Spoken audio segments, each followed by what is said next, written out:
নমস্কাৰ বন্ধু বান্ধৱীসকল, সংগীতাৰ ৰেচিপি চলে আপোনালোক সকলোকে স্বাগতম জনাইছোঁ। আজি মই আপোনালোকৰ বাবে ভেজ কফতাৰ ৰেচিপি লৈ আহিছোঁ। কফতা বুলি ক'লে হয়তো বহুতৰ মনত আহিব পাৰে কফতা বনাবলৈ বহুত কষ্ট নেকি, কিন্তু তেনেকুৱা নহয়। কফতা বনাবলৈ একেবাৰে সহজ। এই ভিডিঅ'টোৰ জৰিয়তে আজি মই আপোনালোকক ঘৰতে কেনেকৈ ৰেষ্টুৰেণ্ট ষ্টাইলত ভেজ কফতা বনাব পাৰি তাকে দেখুৱাবলৈ ওলাইছোঁ। যদি আপোনালোকৰ এই ভিডিঅ'টো চাই ভাল লাগে তেন্তে লাইক এটা কৰি দিব, আপোনালোকৰ বন্ধুবৰ্গৰ মাজতো ভিডিঅ'টো শ্বেয়াৰ কৰি দিব আৰু লগতে মোৰ চেনেলটো ছাবস্ক্ৰাইব কৰি থ'ব। তেতিয়াহে মোৰ আহিবলগীয়া ভিডিঅ'সমূহৰ নটিফিকেশ্যনবোৰ আপোনালোকে পাই থাকিব। তেন্তে বলক এতিয়া ৰেচিপিটোৰ ফালে আগবাঢ়োঁ। ভেজ কফতা বনাবলৈ আমাক লাগিব অলপ পাচলি। ইয়াতে লৈছোঁ মই প্ৰায় 1 কাপমান মিহি মিহিকৈ কুটি লোৱা বন্ধাকবি, এটা মিডিয়াম চাইজৰ গাজৰ এনেকৈ ৰুকি লৈছোঁ। এয়া চাওক, এয়া লৈছোঁ প্ৰায় মিহিকৈ কুটি লোৱা 2 টেবুল চামুচমান সেউজীয়া কেপচিকাম, হালধীয়া কেপচিকাম আৰু ৰঙা কেপচিকাম। এটা ডাঙৰ চাইজৰ পিঁয়াজো মিহিকৈ কুটি লৈছোঁ আৰু লগতে 2টা কেঁচা জলকীয়া এনেকৈ কুটি লৈছোঁ।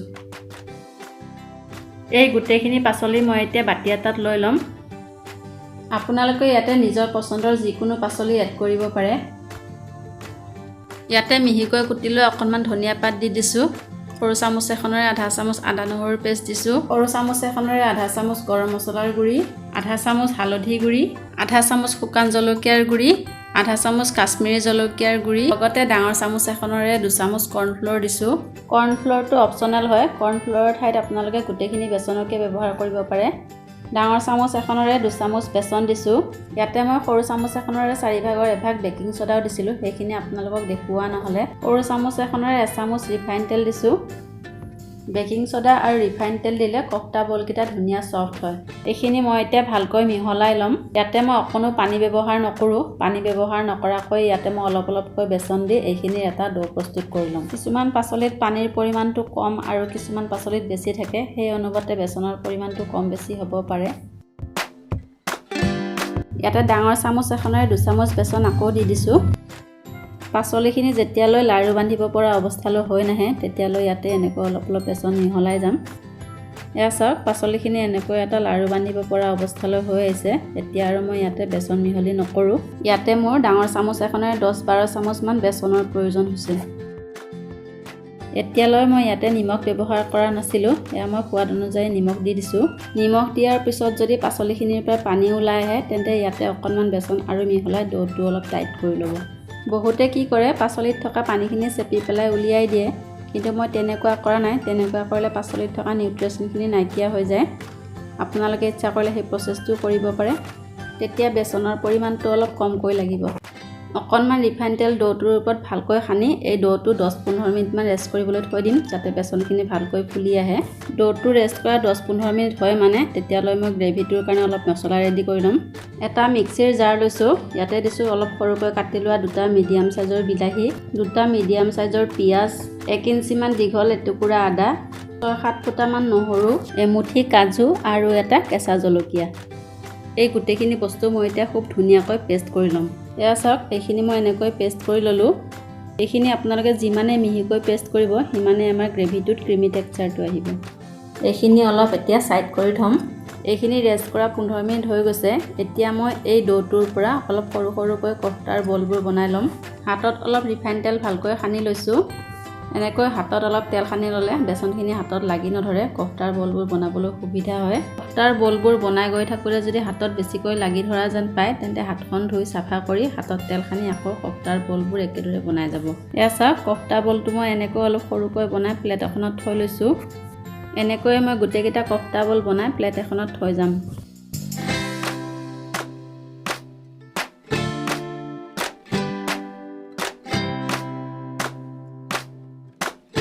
এয়া চাওক, গোটেইখিনি কফতা বল মই এনেকৈ বনাই ল'লোঁ। এই কফতাৰ বলবোৰ মই এতিয়া তেলত ফ্ৰাই কৰি ল'ম। এখন পেনত মই ৰিফাইন তেল গৰম হ'বলৈ বহাই থৈছিলোঁ। মনত ৰাখিব, কফতাৰ বলবোৰ যেতিয়া তেলত ফ্ৰাই কৰিব তেতিয়া তেল সদায় মিডিয়াম গৰম হ'ব লাগে।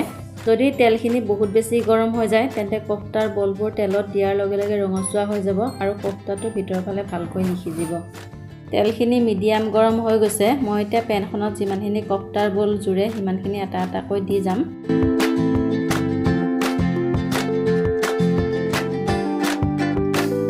এটা বেটছত মোৰ ইমানখিনিয়ে কফতা বল জুৰিছে। ইয়াতকৈ হয়তো বেছিকৈ দিলে কফতা বলবোৰ ভাঙি যাব পাৰে। প্ৰথম অৱস্থাত এই বলবোৰ একেবাৰে চুব নালাগে, নহ'লে ভাঙি যোৱাৰ চান্স থাকে।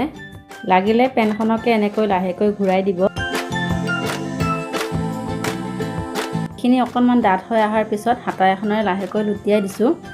আৰু এই কফটা বলবোৰ যেতিয়ালৈ অলপ ৰঙচুৱা হৈ নাহে তেতিয়ালৈ ল' টু মিডিয়াম ফ্লেমত এইখিনি ফ্ৰাই কৰি ল'ম।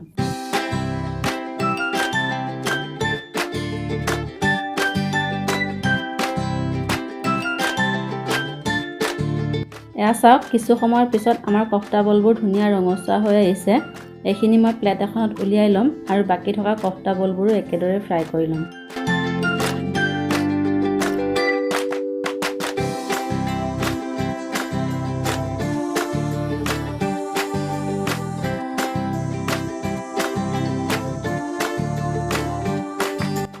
এয়া চাওক, কফটাৰ বলবোৰ মই এনেকৈ ফ্ৰাই কৰি ল'লোঁ।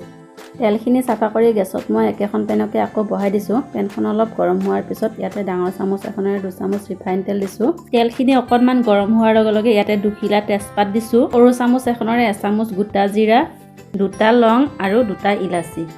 গোটা মছলাখিনি 10-12 ছেকেণ্ডমান ভাজি ল'ম, যেতিয়ালৈ মছলাখিনিৰ ৰংটো অকণমান সলনি হৈ নাহে। গেছৰ ফ্লেমটো মই একেবাৰে ল' কৰি ৰাখিছোঁ। এই গোটা মছলাখিনিৰ ৰংটো অকণমান সলনি হৈ অহাৰ লগে লগে ইয়াতে সৰু চামুচ এখনেৰে 1 চামুচ হালধি গুড়ি, 1 চামুচ কাশ্মীৰী জলকীয়া গুড়ি আৰু আধা চামুচ শুকান জলকীয়াৰ গুড়ি দি দিছোঁ। এইখিনিও 10-12 ছেকেণ্ডমান ভাজি ল'ম। গেছৰ ফ্লেমটো মই এতিয়াও ল' কৰিয়ে ৰাখিছোঁ, নহ'লে মছলাখিনি জ্বলি যাব পাৰে। গুড়ি মছলাখিনি 10-12 ছেকেণ্ডমান ভজাৰ পিছত মিক্সিত যে পেষ্ট কৰি থৈছিলোঁ মছলাখিনি ইয়াতে দি দিছোঁ। এইখিনি অকণমান লৰাই লৈছোঁ। মিক্সিৰ বাতিটোত বহুতখিনি পেষ্ট লাগি আছে, ইয়াতে আধা কাপমান পানী দি এইখিনি ইয়াতে দি দিম। এইখিনি আকৌ অকণমান ভালকৈ মিহলাই লৈছোঁ। এয়া সোৱাদ অনুযায়ী নিমখ দিছোঁ। নিমখখিনিও অলপ ভালকৈ মিহলাই ল'ম। এই মছলাখিনি মই 15-20 মিনিটমান ল' টু মিডিয়াম ফ্লেমত খুব ভালকৈ ভাজিম, যেতিয়ালৈ মছলাখিনিৰ পৰা তেল বিৰিঙি নাহে। মছলাখিনি আপোনালোকে যিমানে ভালকৈ ভাজিব গ্ৰেভিটো আমাৰ খাবলৈ সিমানেই টেষ্ট হ'ব। মছলাখিনিত ঢাকনি এখন লগাই দিছোঁ, কাৰণ মছলাখিনি চিটিকি আহি হাতত লাগিব পাৰে।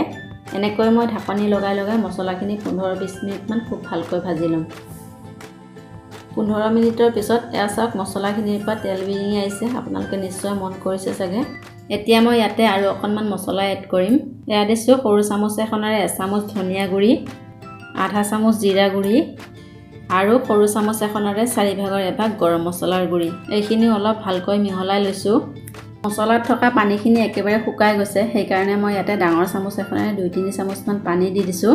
এই গুড়ি মছলাখিনিও মই ঢাকনিখন লগাই আকৌ 2-3 মিনিটমান ভালকৈ ভাজি ল'ম।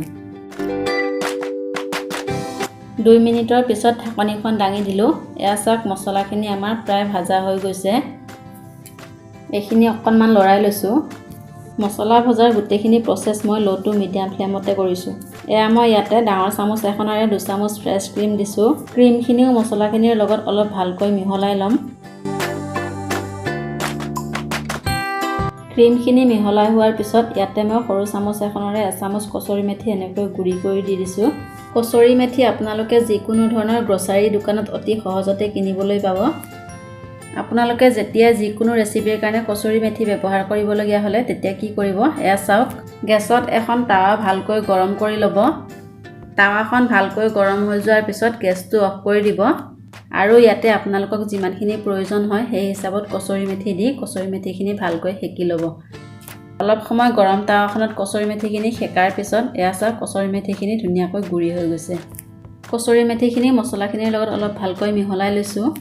এইখিনি মিহলাই হোৱাৰ পিছত ইয়াতে মই 2 কাপ পানী দি দিম। গ্ৰেভিটো আপোনালোকে কিমান ডাঠ বা পাতলকৈ ৰাখিব বিচাৰে সেই হিচাপত আপোনালোকে পানীৰ পৰিমাণটো দিব। এইখিনি অকণমান মিহলাই লৈছোঁ আৰু ইয়াতে ঢাকনিখন লগাই হাই ফ্লেমত এটা উতল আহিবলৈ দিম। এয়া চাওক, মছলাখিনিৰ এটা উতল আহি গৈছে। এতিয়া মই গেছৰ ফ্লেমটো মিডিয়াম কৰি দিছোঁ আৰু এই মিডিয়াম ফ্লেমতে মই ঢাকনিখন লগাই মছলাখিনি 10 মিনিটমান আকৌ উতলিবলৈ দিম। 10 মিনিটৰ পিছত এয়া চাওক, পানীৰ পৰিমাণটো অকণমান কমি আহিছে, আমাৰ গ্ৰেভিটো অকণমান ডাঠ হৈ আহিছে। এতিয়া মই ইয়াতে কফটা বলবোৰ দি দিম আৰু ইয়াতে ঢাকনিখন লগাই কফটা বলবোৰ 6-7 মিনিটমান গ্ৰেভিটোত সিজিবলৈ দিম। 6-7 মিনিটৰ পিছত এয়া চাওক, কফটা বলবোৰো ফুলি আহিছে, আপোনালোকে নিশ্চয় মন কৰিছে চাগে। গ্ৰেভিটো অলপ ডাঠ হৈ আহিছে। আমাৰ কফটাৰ ৰেচিপি প্ৰায় ৰেডি হৈ গ'ল। গ্ৰেভিটো আপোনালোকে ইয়াতকৈ ডাঠ বা পাতল নিজৰ পচন্দ অনুযায়ী ৰাখিব পাৰে। শেষত মই মিহিকৈ কুটি লোৱা ধনিয়া পাত অকণমান ওপৰত ছটিয়াই ভালকৈ মিহলাই দিছোঁ আৰু লগতে গেছৰ ফ্লেমটো অফ কৰি দিছোঁ। এই ৰেচিপিটো আপোনালোকে বহুত আগতীয়াকৈ বনাই নথব, নহ'লে কফটা বলবোৰ ভাঙি যাব পাৰে আৰু গ্ৰেভিটো বহুত ডাঠ হৈ যায়। আপোনালোকে কি কৰিব, গ্ৰেভিটো আৰু কফটা বলবোৰ বনাই বেলেগে বেলেগে থৈ দিব আৰু যেতিয়া খাবলৈ হ'ব তাৰ 10-15 মিনিটমান আগতে গ্ৰেভিটো উতলাই কফটা বলবোৰ তাতে দি 6-7 মিনিটমান উতলাই গৰমে গৰমে পৰিৱেশন কৰিব। এটা কফটা বল মই আপোনালোকক ভাঙি দেখুৱাইছোঁ। এয়া চাওক, কফটাটো ধুনীয়া ছফ্ট হৈছে আৰু খাবলৈও বহুত টেষ্টি হয় এই কফটাৰ ৰেচিপিটো। এইবাৰ আহিলে ছাৰ্ভ কৰাৰ প্ৰচেছ। এটা কেইটামান কফটা গ্ৰেভিৰ সৈতে এনেকৈ লৈ লৈছোঁ। চাইডে চাইডে কেইটোপালমান ফ্ৰেছ ক্ৰীম দি গৈছোঁ আৰু টুথপিক এডালৰ সহায়ত এনেকৈ ৰাউণ্ড কৰি দিছোঁ। এয়া দেখিলে নহয় এটা খুব ধুনীয়া ডিজাইন হৈ গৈছে। একেবাৰে শেষত কফটা কেইটাৰ ওপৰত কেইটামান ধনিয়া পাত দি দিছোঁ। বন্ধুসকল, কেনে লাগিলে আজিৰ এই ৰেচিপিটো কমেণ্ট কৰি জনাবলৈ নাপাহৰিব। আজিলৈ আহিছোঁ, পুনৰ আহিম এটা নতুন ৰেচিপিৰ সৈতে। মোৰ এই ভিডিঅ'টো সম্পূৰ্ণ কৰি চোৱাৰ বাবে বহুত বহুত ধন্যবাদ।